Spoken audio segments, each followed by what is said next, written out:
Assalamualaikum warahmatullahi wabarakatuh. Ketemu lagi di konten Sahabat Petani Binpro. Alhamdulillah di sini kita mendatangkan mitra baru khusus divisi pertanian yang bernama Bapak Tendi Utami. Dan sekarang supaya lebih kenal, kita akan berbincang-bincang dengan beliau. Assalamualaikum Pak.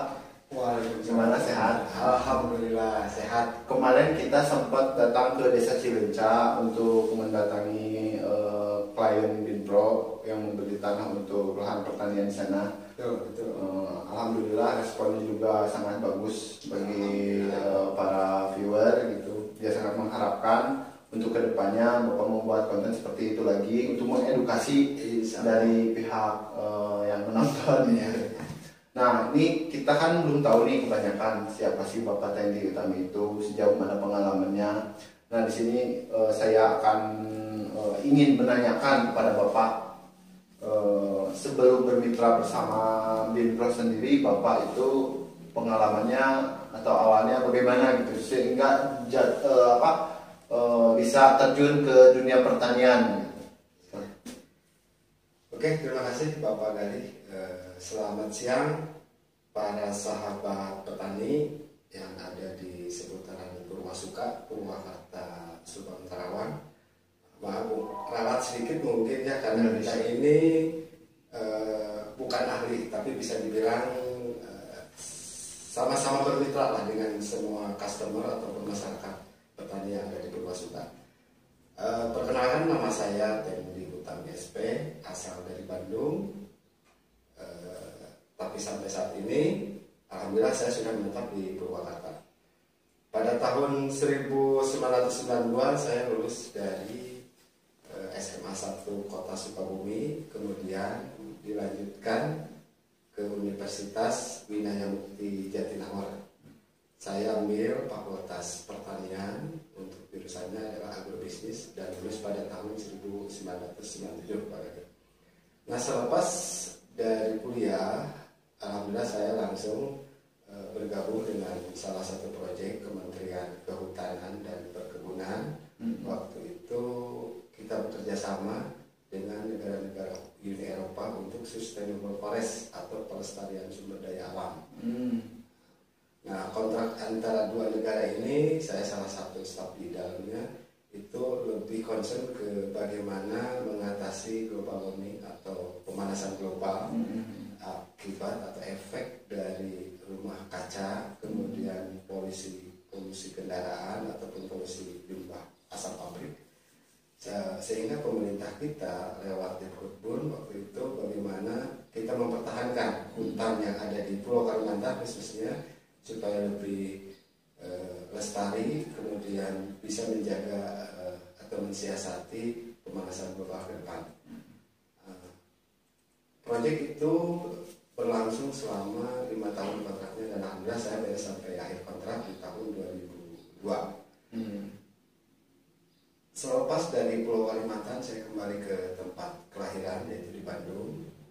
Berbekal dari pengalaman di situ, saya akhirnya bergerak ke Bandung Selatan untuk melihat kondisi KLPH atau kehutanan di kecamatan-kecamatan, untuk mengedukasi masyarakat sekitar desa hutan agar yang pertama satu menambah pundi-pundi pendapatan mereka, yang kedua juga bagaimana mensiasati terjadinya erosi, karena sering terjadi erosi. Dia mau LPH itu apa? LPH ini salah satu kelembagaan kehutanan di wilayah kecamatan-kecamatan. Contoh kecilnya seperti di kepolisian, untuk kecamatan ada polsek. Untuk kehutanan itu Kebetulan LPH. Oh, iya. Nah, alhamdulillah saya menjembatani itu lewat program PMDH atau pemberdayaan masyarakat desa hutan. Dan masyarakat alhamdulillah mau bergabung untuk memberdayakan pertanian sayuran dan tanpa mengindahkan tanaman inti yang ditanam lebih dahulu oleh pihak LPH. Selama perjalanan di pendekatan petani, kita ketemu dengan rekan di Bandung. Kebetulan beliau ini seorang eksportir kopi untuk pasokan ke negara Brazil dan Spanyol. dan beliau meminta bantuan ke saya, bisa nggak untuk memasok kopi biji kering di kedua negara itu.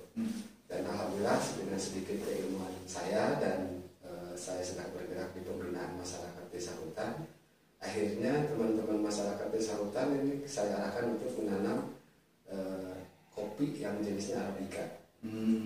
Saya sebagai fasilitator dan kemudian saya juga mencoba untuk membuka produksi penggilingan selain menampung kopi gelondongan dari para petani Bandung Selatan, waktu itu dari Selatan, kemudian Bandung Utara, juga Sukabumi, itu kita terima gelondongannya dan kita proses untuk menjadi kopi gabah. Kopi gabah, artinya kopi gabah itu adalah kopi yang masih ada kulit ari dan kulit luarnya. Kemudian kita proses lagi, giling lagi sehingga menghasilkan kopi beras atau yang disebut dengan kopi biji kering. Dan sebelum kita kirim ke calon eksportir, rekan kita itu juga kita ditentukan kadar airnya jangan sampai keluar dari yang diinginkan. Dan alhamdulillah saya berjalan waktu itu sampai di tahun 1997. Kemudian saya migrasi atau pindah ke Kota Purwakarta di tahun 1997 karena memang saya ada panggilan dari perusahaan Jepang, nama PT-nya itu Wenunsi. Kita di situ membuka lahan untuk riset tanaman sayuran dan buah-buahan lebih cenderung ke benih atau F1 fenotip 1.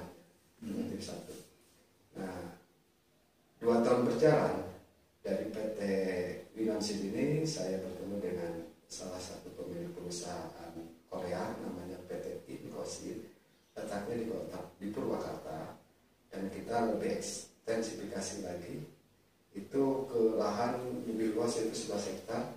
Kita juga masih di riset untuk menghasilkan benih sayur mayur terutama cabai, tomat, oyong. Untuk buah-buahannya melon warna oranye, kemudian semangka. Pak Mat nih, maksudnya benih itu, riset benih itu untuk menghasilkan benih. Betul.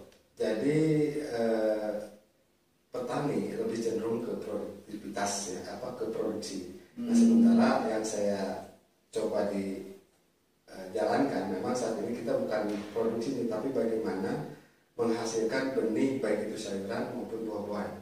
Cuma kendalanya di negara kita itu kita masih mengandalkan negara luar sebagai indukannya, dan kita di sini hanya sebatas penangkaran atau perbanyakan benih. Nah, tapi alhamdulillah di perusahaan ini perusahaan kita mengeluarkan benih yang namanya TM99 waktu itu. Nah, itu branding yang lumayan cukup booming pada tahun kurang lebih 2000-an. Itu TM99. Selepas dari perusahaan ini tahun 2012 akhirnya saya resign karena saya lebih cenderung bergerak dengan kemampuan saya mencoba berwira swasta di kota di mana saya juga SMA, itu di kota Sukabumi. Yaitu saya dengan rekan-rekan alumni SMA 1 yang dari jurusan biologi itu membuat satu terobosan membuat POC, pupuk organik cair. Nah, pupuk organik cair ini bahan aktifnya humic acid, ya, asam humat. Kita punya branding waktu itu agrohumic, dan alhamdulillah berjalan dan kita sampai beberapa kali uji aplikasi atau depot di Jawa Tengah, Jawa Barat sampai ke Sumatera. Perjalanan di perusahaan itu lumayan cukup bagus menurut saya. Cuma karena biasa manajemen selalu ada kepentingan yang berbeda, akhirnya saya kembali lagi ke tempat tinggal keluarga ini saya di Purwakarta.